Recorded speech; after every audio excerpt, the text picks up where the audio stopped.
Over the past 60 years, the amount of sugar consumed as part of the typical Western diet has increased dramatically. Significant increases in sugar consumption have been documented in most countries where heavily processed food has become readily available. Surprisingly, some experts estimate that only 1/6 of our sugar comes from desserts or foods that we think of as sweets. The majority of our sugar comes in the form of highly processed food and sweetened beverages.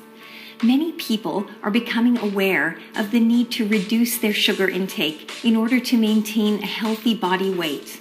But what many people still aren't aware of is the fact that sugar, under a variety of different pseudonyms, is added to so many foods that we don't expect to contain sugar.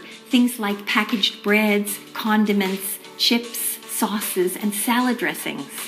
In 2015, the World Health Organization released new guidelines strongly recommending that all adults and children reduce their sugar intake to less than 10% of total calories consumed.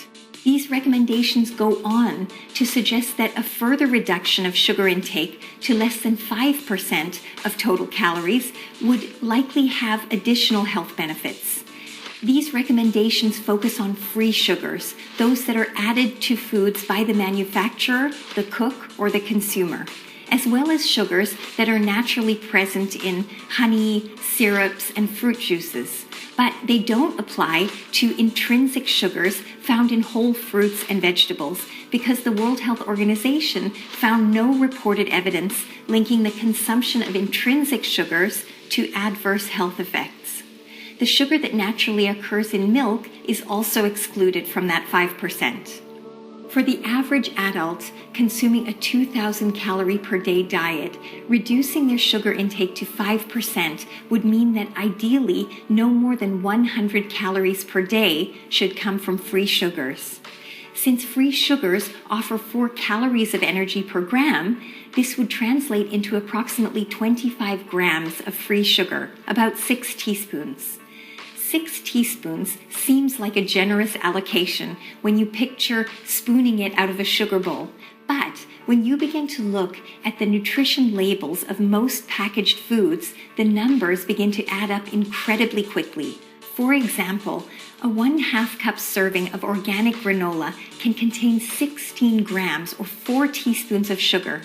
If 1/2 of a cup of regular sweetened yogurt is added to that cereal for breakfast, this can add another 4 teaspoons of sugar, and you've already exceeded your recommended sugar intake by 2 full teaspoons before leaving the house.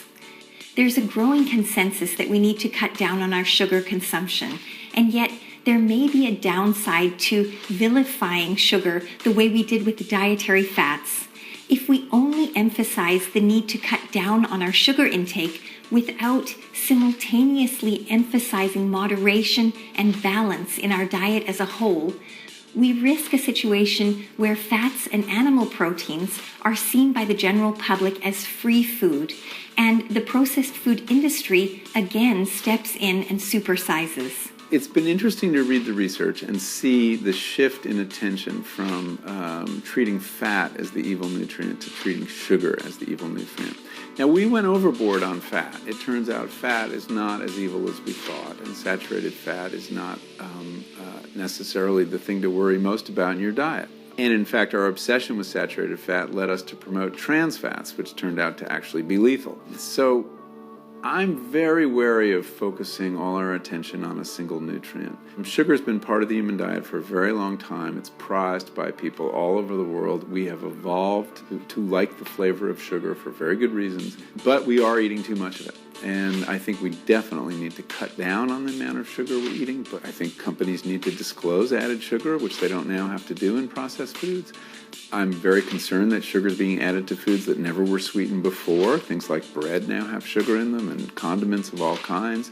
Because if you put more sugar in a food, you will sell more of it. So we need to be conscious of it. But does it explain everything about our diet? No, it really doesn't.